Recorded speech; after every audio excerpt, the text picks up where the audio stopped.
வணக்கம் கிருஷ்ணமூர்த்தி. விக்ரம். நம்ம 2 தடவை மீட் பண்ணியிருக்கோம் இல்லையா? போன தடவை உங்கள் ஒய்ஃபோட கூப்பிட்டு வந்தீங்க. நான் நிறைய கேள்வி கேட்டேன். அதுக்கு பொறுமையாக பதில் சொன்னீங்க. இப்போ இந்த தடவை வந்து நான் உங்கள் பையனுக்கு என்ன இருக்குது அப்படிங்கிறத பற்றி பேசலாம்னு சொல்லிட்டு முடிவு பண்ணியிருக்கேன். நீங்கள் ஏதாவது வந்து கேட்கணுமா? அதாவது உங்களுக்கு மனதில் கேட்கணும் அப்படின்னு கொஸ்டின்ஸ் இருக்கா? இல்லை, டீச்சர் போய் பார்த்துட்டு வர சொன்னாங்க. பிரச்சனை ஏதாவது இருக்கும் அப்படின்ட்டு, ஆர்டிசம்மா அது இருக்குமான்னு பார்த்துட்டு வாங்க அப்படின்னு சொன்னாங்க. அதனால தான் வந்தோம்.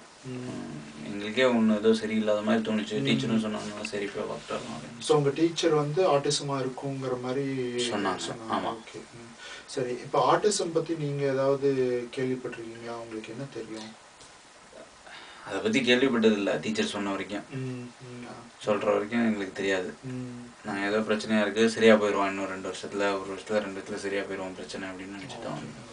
இப்போ ஆர்டிசம் அப்படிங்கிறது வந்து ஒரு நிலைமை. அந்த நிலைமையில் இருக்கிறவங்களுக்கு வந்து பழக்க வழக்கங்கள் வந்து வித்தியாசமாக இருக்கும். இப்போ நம்ம ஒரு மாதிரி பழகணும்னா அவங்களோட பழக்க வழக்கங்கள் வித்தியாசமாக இருக்கும். அவங்க வந்து சாதாரணமாக மற்றவங்களோட பழகும்போது சில தொந்தரவுகள் ஏற்படும். அவங்க வந்து தனியாக விளையாடுறது, தனியாக இருக்கிறதுலாம் வந்து அவங்களுக்கு ரொம்ப சாதாரணமாக நடக்கிற விஷயம். அவங்க வந்து தனியாக இருக்கும்போது ரொம்ப நம்ம வந்து தனியாக இருக்கும்போது யாராவது ஃப்ரெண்ட்ஸ் வேணும், யாராவதோட பேசணும் அப்படின்னு தோணும். அவங்களுக்கு வந்து அதெல்லாம் அவசியம்னு தோணாது.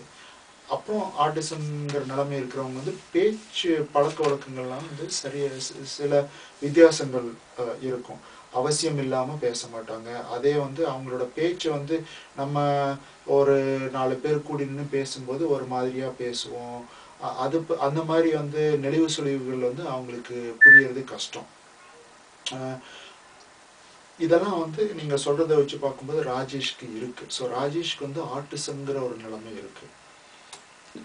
என்ன பண்ணணும்? அதுக்கு மருந்து மாத்திரை கொடுத்து சரி பண்ணிடலாமா? இது என்ன தொந்தரவுங்கிறத பொறுத்து. இப்போ ராஜேஷ்க்கு வந்து சொன்னால் கவனமாக கேட்க மாட்டேங்கிறான், எழுத படிக்கிறது வந்து சரியாக கற்றுக்க மாட்டேங்கிறான் அப்படிங்கிற ஒரு தொந்தரவுக்காக நீங்கள் வந்திருக்கீங்க. ஆர்டிசம்ங்கிற ஒரு நிலைமையில வேறு விதவிதமான தொந்தரவுகள் ஏற்படலாம். உங்கள் ராஜேஷ்க்கு இருக்கிற தொந்தரவுகள் வந்து அதுக்குன்ட்டு சில ட்ரீட்மெண்ட்ஸ் இருக்குது. மெயினாக வந்து இப்போ உங்கள் ராஜேஷ் வந்து ஸ்பெஷல் ஸ்கூலில் போய் அவனுக்கு புரிகிற மாதிரியான விதத்தில் சொல்லித்தரோம், இல்லை வேறு விதங்கள் யூஸ் பண்ணி சொல்லி தந்தோம் அப்படின்னா அவன் நிறைய கற்றுக்கிறதுக்கான வாய்ப்புகள் அதிகமாக இருக்குது. ஸோ முதல் நான் என்ன ரெக்கமெண்ட் பண்ணுவேன் அப்படின்னா, நீங்கள் வந்து ஸ்பெஷல் ஸ்கூலை போய் பாருங்கள். என்கிட்ட சில அட்ரஸ் இருக்குது, ஆனால் எனக்கும் அந்த ஸ்பெஷல் ஸ்கூலுக்கும் சம்மந்தம் இல்லை. நீங்கள் போய் டீச்சர்கிட்ட பேசி பாருங்கள், அங்கே இருக்கிற குழந்தைங்களோட பேரண்ட்ஸ்கிட்ட பேசி பாருங்கள். உங்களுக்கு பிடிச்சிச்சின்னா சேர்த்துங்க. ஸோ அதுதான் மெயின்.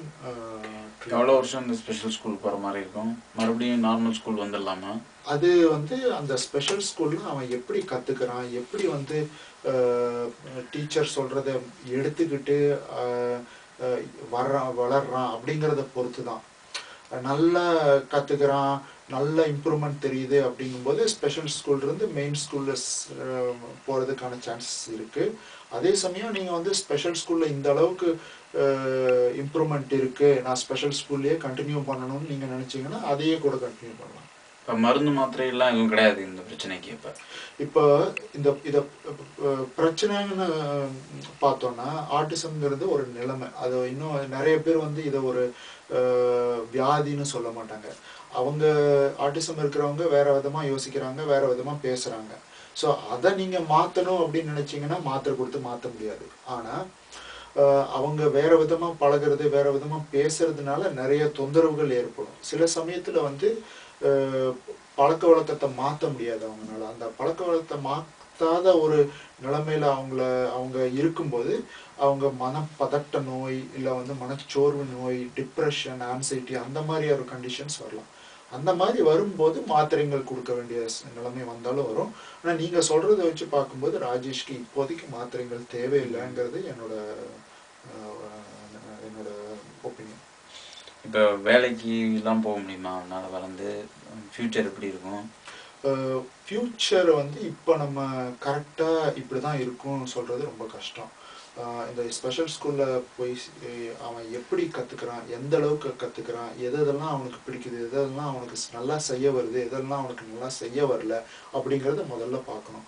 அதை பொறுத்து அவனுக்கு தகுந்த வேலையை வந்து நம்ம வந்து பார்த்து கொடுக்கணும். இப்போ அந்த மாதிரியான ஸ்கூல்ல படிக்கிற குழந்தைங்கள் வெளியில வரும்போது அந்த ஸ்கூல்ல இருக்கிறவங்களுக்கே வந்து வேலைகள் இருக்கிறவங்களோட கனெக்ஷன்ஸ் இருக்கும். ஸோ அவங்க சொல்லுவாங்க, இந்த பையனுக்கு வந்து இந்த வேலைக்கு கொடுத்தீங்கன்னா அவன் நல்லா செய்வான், இந்த பையனை வந்து இந்த வேலைக்கு கொடுத்தீங்கன்னா அவன் செய்ய முடியாது அப்படிங்கிறத வந்து கரெக்டாக சொல்லுவாங்க. சரி, இப்போ அடுத்த குழந்தைக்கும் இதே மாதிரி பிரச்சனை வருமா? இது ரொம்ப முக்கியமான கேள்வி. அடுத்த பையனுக்கு வந்து ஆட்டிசம்ங்கிற நிலைமை வருமா வராதான்னு கண்டிப்பா சொல்ல முடியாது. என்ன விஞ்ஞானம் என்ன பார்த்துருக்கு அப்படின்னா, ஒரு குடும்பத்துல வந்து ஒரு குழந்தைக்கு ஆட்டிசம் இருந்துச்சுன்னா அடுத்த குழந்தைங்களுக்கு ஆட்டிசம் வர்ற சான்ஸ் வந்து அதிகம். அதே சமயம் வந்து கண்டிப்பா அடுத்த குழந்தைக்கும் வரும்னு சொல்ல முடியாது. ஆனா வந்து அடுத்த குழந்தைங்க வரும்போது மற்ற ஆட்டிசம் இல்லாத ஒரு குடும்பத்துல ஒரு குழந்தை பிறக்கிறத விட உங்களுக்கு வர்ற இன்னொரு குழந்தைக்கு வந்து ஆட்டிசம் வர்றதுக்கான சான்சஸ் அதிகமா இருக்கு. பிற்காலத்து கல்யாணம் குழந்தை பெற்றுக்கிறதுலாம் பிரச்சனை இருக்குமா இதனால? இப்போ ராஜேஷ்க்கு வந்து 6-7 வயசு தான் ஆச்சு. கல்யாணம் குழந்தைங்கும் போது இன்னும் நம்ம வந்து ஒரு 10-15 வயசு அதிகம் அப்புறம் நம்ம பார்க்குறோம். இப்போ உங்கள் சமாதானத்துக்காக நான் ஒன்று நல்லபடியாக சொல்லிட்டோ இல்லை உங்கள் சங்கடப்படக்கூடாதுங்கிறதுக்காக நான் ஒரு பதில் சொல்லிட்டு நான் அப்புறம் மாற்றக்கூடாது. வேலைக்கு என்ன பதில் சொல்லணும் அதே மாதிரி தான்.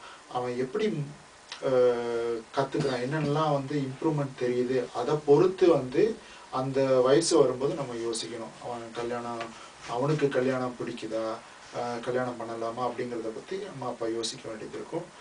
ஒன்று மட்டும் சொல்லுவேன், அவனுக்கு அந்த அந்த சமயத்தில் வந்து தொந்தரவுகள் இருக்குது அப்படிங்கும்போது அதை மறைச்சு கல்யாணம் பண்ணுறது வந்து கூடாது. இப்போ இவனுக்கு மன வளர்ச்சி கம்மியாக இருக்குன்னு சொல்கிறீங்களா? அந்த மாதிரி இருக்கா? இந்த நிலைமையில வந்து எனக்கு கொஞ்சம் கஷ்டமா இருக்கு. கண்டிப்பா மனக்குறைவு இருக்கா இல்லையான்னு வந்து என்னால சொல்ல முடியல. ஏன்னா வந்து ஒரு ஸ்கூல்ல வந்து அவனுக்கு தகுந்த மாதிரி சொல்லி கொடுக்காத ஒரு நிலைமையில அவன் வந்து வளர்ந்துருக்கான். ஸோ இவன் வந்து இன்னொரு ஸ்கூல்ல அவனுக்கு அவனால புரியிற மாதிரியான நிலைமையில கற்றுக் கொடுத்து நம்ம பார்க்கணும் அவன் கற்றுக்கிறானா இல்லையா அப்படின்னு. இன்னொரு விதமாக வந்து அவனுக்கு மன வளர்ச்சி கம்மியாக இருக்கா இல்லையாங்கிறது கண்டுபிடிக்கிறதுக்கு சில டெஸ்ட் செய்ய வேண்டியது இருக்குது. அதுக்கும் வந்து நான் வந்து எனக்கு தெரிஞ்ச சைக்காலஜிஸ்ட் எல்லாம் இருக்காங்க. அவங்க வந்து சில டெஸ்ட்டுங்கள் பண்ணி கரெக்டாக சொல்லுவாங்க. இது முடிஞ்சோடனே வந்து உங்களுக்கு அவங்களோட அட்ரஸ் தரேன், நீங்கள் அவங்கள பார்த்து அப்பாயின்மெண்ட் வாங்க. சரி, ஓகே. வேறு ஏதாவது? இல்லை, வேறு எதுவும் இல்லை. என்ன பண்ணுறதுன்னு தெரியல. அடுத்தது இப்போ ஸ்பெஷல் ஸ்கூல் பார்த்து சேர்க்கணும்னு நினைக்கிறேன். இப்போ நம்ம வந்து இப்போ 10 நிமிஷம் பேசியிருக்கோம். இன்னும் நிறைய நீங்கள் வீட்டுக்கு போனீங்கன்னா இதை பற்றி யோசித்து நிறைய கேள்விகள் வர வேண்டிய உங்களுக்கு தோணும். அதெல்லாம் வந்து எழுதி வச்சுக்கோங்க. நம்ம ஒரு வாரம் கழிச்சு திருப்பி மீட் பண்ணுவோம். இதை பற்றி சில டீட்டெயில்ஸ் எல்லாம் வந்து எங்கிட்ட இருக்குது, அதெல்லாம் தரேன், நீங்கள் போய் படித்து பாருங்கள். அப்புறம் நெக்ஸ்ட் வீக் வரும்போது இதை பற்றி டீட்டெயிலாக பேசுவோம். சரி, நன்றி. 8 நிமிஷம்.